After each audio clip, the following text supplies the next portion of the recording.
Welcome to my Leisure and Ink. And today I'm going to discuss a little bit about this book that I've been reading called Teamworks Building Support Groups That Guarantee Success by Barbara Sher and Annie Gottliebs. Gottliebs. Sorry if you ever do see this that I messed up your name. Um, yeah, this book is interesting. So I've been spending some time in it over the last weeks. Looks like this. Um, And I just wanted to speak about some of the principles that she spoke. I want to read a few of the principles that she spoke about in here and a section about teams that might be valuable to someone. I know that over these past weeks, with my move and figuring out this whole YouTube thing, I've been speaking to a few different friends about their ideas and thoughts about how I can be consistent with this, deliver some value, um, and things like that, how to present it or package things. This concept that I've been dreaming up and thinking about that's in my heart to kind of explore Leisure and Ink. And I'm definitely going to experiment with the things that they've shared with me, but ultimately connecting with them and with people who value you and what your vision is and your dreams, they are indispensable. You have to make sure that these people are really for you.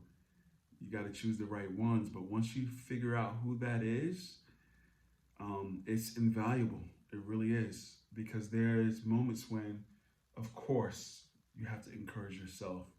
But when you're not able to encourage yourself, to have a support system, a team there that can mirror back to you what your dream and what your goal is, um, is highly important and effective, according to this book, but also to my experience. So, thank you, my team, my family, my friends. Um, I really appreciate the love and the attention, the expertise, all of that. So, I'm just going to read principle 1 through 4 that she has in here that as food for thought, but then there's another section that I want to like dig in a little bit that I'll read. So, on page 4, they're talking about basically that dream or that desire that's in all of us, that spark that wants to become a flame and then a fire that sometimes we just kind of like we put out with doubt or we speak it to the wrong people and they help us put it out in a subconscious effort to self-sabotage. Whatever it is, that spark remains in there for so long, and it wants to live. It wants to have life. In order to for it to have life, you got to feed the flame.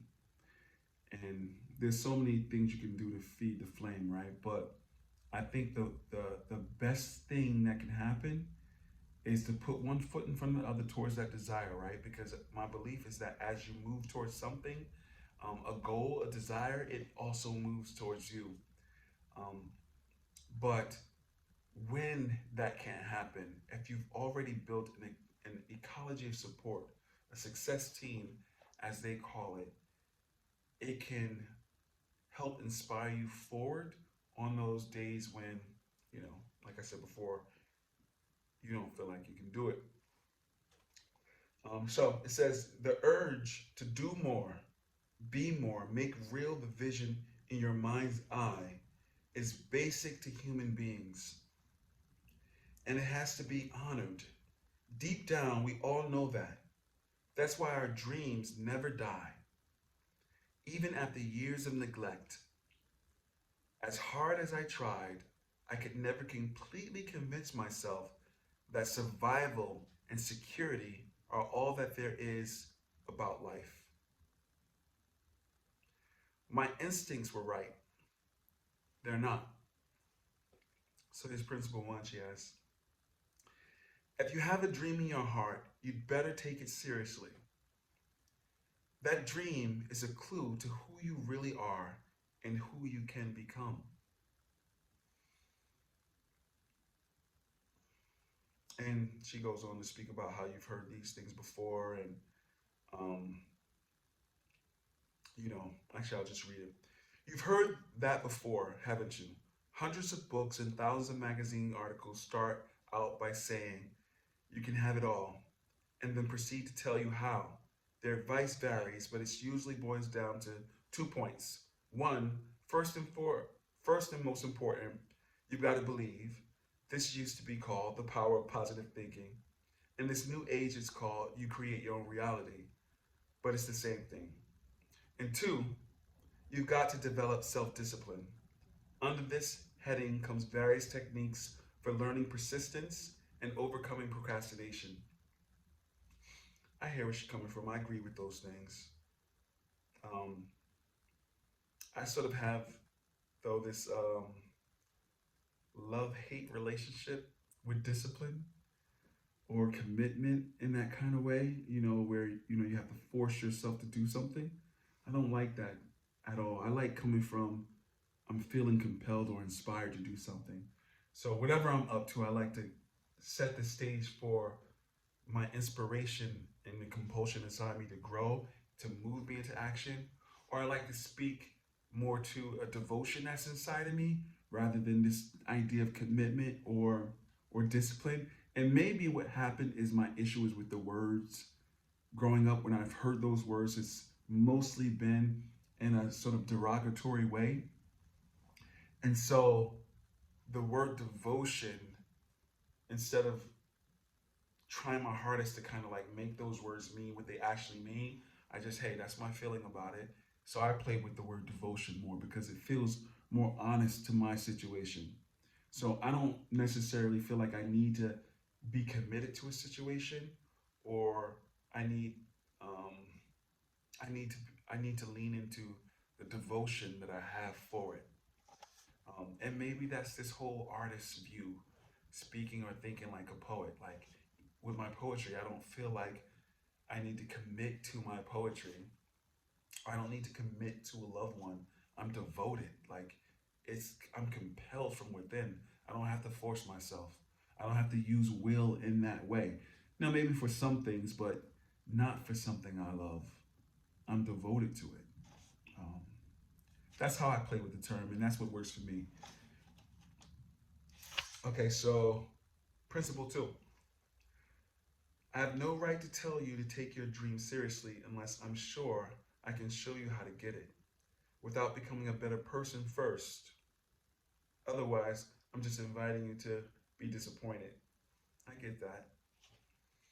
Mm, I guess I get that also from this perspective that I'm playing with inside this idea of leisure and ink. And it also comes from the things that I've learned in Vedic science that, like, and I mentioned before in another video, that along the way, every step of progress should be on a stable step of fulfillment. Like the journey is just as important as this destination. Um, and the end does not justify the means. So in my idea of these things, so becoming a better person, what does that look like for you or for myself? I just feel like that has to do with being fulfilled on every step of the way towards my goal or my desire. It does not serve me to hit a desire, let's say if it's a financial desire, and all the time headed to it, I'm miserable and sad and angry and depressed. I don't want that. Like this life in this time, I will never get back. And my freedom, um, I don't want to jeopardize it because of some arbitrary goal that I have. And not to say that many goals we have is very significant and very important, and we need to maybe push through on certain things, but that is an exception. I don't want to live my life with that being a rule. Um, yeah. Okay, so principle three: people have better ideas for each other than they have for themselves. I can relate to that. Um, I always got an opinion about how somebody can do something better or be better in a certain kind of way. And I always feel like I can tell them how to exactly do it and how to exactly get there. And when it comes to me, turning that microscope or what's the other thing? The circle thing with the, it's not a microscope. It's a what is this circle thing with the handle and you can look at something and it gets bigger? I can't think of the term. Microscope, telescope. I don't know what it is. It's not coming in my head right now, but I can picture it, and you can picture it too because I just did the circle thing with the handle. So whatever that thing is oftentimes easier for me to put the magnifying glass on someone else than myself. So I practice that all the time, to the point of even when I'm talking to somebody, I sometimes say my own name to remember that I am the first beneficiary of whatever knowledge or understanding that I think that I have. And if I am not living it, then I don't consider it knowledge yet. It's just information. Okay, what does that have to do with what I just read? Oh, okay. People have better ideas for each other than they have for themselves. That was her principle 3. So principle 4, people have more courage for each other than they have for themselves. I can understand that too. I can definitely understand that too, because sometimes we don't weigh the level of courageousness and courage it takes for somebody to put themselves out there and do something. Like, especially depending on whatever conditioning or traumas they've had growing up, you don't know what that is for them. And so it's easy for me to tell somebody, yeah, you go do this, and this is how you do that, and da da da da da. But I have no idea with with psychological weights that they might be dealing with. So if I can't factor those things in, which none of us can really do that for anyone, I can't be so sure that I can tell someone what to do and how to do something. Because maybe what I'm saying might be practical, or maybe the view of an artist or a poet, but without being able to quantify whatever a person's subjective experience of themselves really is, there's no way to really point the way for someone. Um, I mean, you can, but it might not be the way for them. You know, they might have other barriers and things that they have to go through and cross. So, you know, that takes some humility on my part. Um, yeah, okay. And so this section that I wanted to read about teams is right here. Okay. Teamworks, team. She's defining it right now.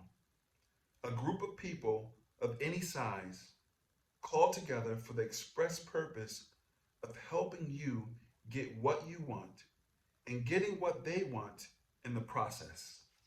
I love that. That's fire. I called this, before I got this book, I was creating an ecology of support. Often in my life, I've needed containers to exist in, because the way I move and the way I think is very, like an artist. It's sort of free flowing and very creative, and I've needed a canvas, some boundaries, some time to paint in, to draw in, and I'm using that as an analogy to live life, whatever life is. I'm painting and coloring all over it and absolutely enjoying myself. But sometimes without that balance of a canvas or some boundaries, it can get, pretty wild. Anyway, so I created a support system, ecology of support, containers that can be mutually have mutual recognition, that I can exist in, that feels empowering and comfortable. People, places, and things that support you and nourish you, and I get to sort of like reciprocate that value back. Those people who are that for me, you know who you are, and thank you so much. And thank you for letting me be that for you. Okay, so she goes on. A team can be a team can be as small as one friend on the other end of the phone, or as large as an auditorium packed with 150 people on an open-ended national network. You need a team. We'll get to what kind of team in a minute, because it is the one kind of help that never fails to break the vicious cycle of negativity. I know, as I already noted, I've tried positive thinking and affirmations and creative visualization, and subliminal motivational tapes. Used in isolation from other people and other techniques, all they do is lower my negativity, the way aspirin suppresses a fever. For a day or a week, I feel wonderful. I believe that anything is possible. Then I go out there and unprepared, hit my first big real world obstacle, and realize that I was wrong. Negativity is back with a vengeance. Having felt so good for one brief shining moment just makes me feel worse. Teams combat negativity directly. Too much more powerfully than to much more powerfully. Teams combat negativity directly to much more powerfully than solitary techniques do. But they don't stop there. In a team, reviving hope is just the beginning. Teammates look at you, excuse me, teammates look at your dream with fresh eyes. They don't share your inner burden of fear or discouragement. In fact, they can have all the enthusiasm for your goals that they might not muster for their own.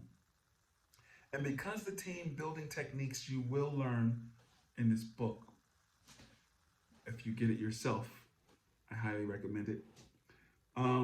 Create a bond of the imagination and spirit, not at an emotional entanglement. I'll read that again. And because the team building techniques you will learn in this book create a bond of the imagination and spirit, not an emotional entanglement, you'll see interest and acceptance in them that you hardly had in yourself. It's interesting. I'm glad she made that distinction, because there is a way you can get enmeshed or entangled or in some sort of toxic entanglement with, support systems and stuff like that. And that's important that she was very nuanced about that. Yeah. So she goes on to say 10 or 20 people believing in your goal can give you far more hope and courage than saying a mantra 10 times before you go to sleep. But courage is not enough. You also need help.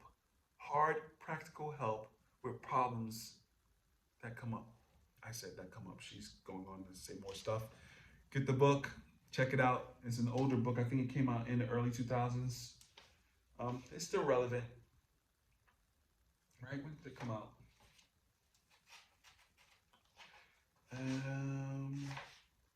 My love. Oh, man.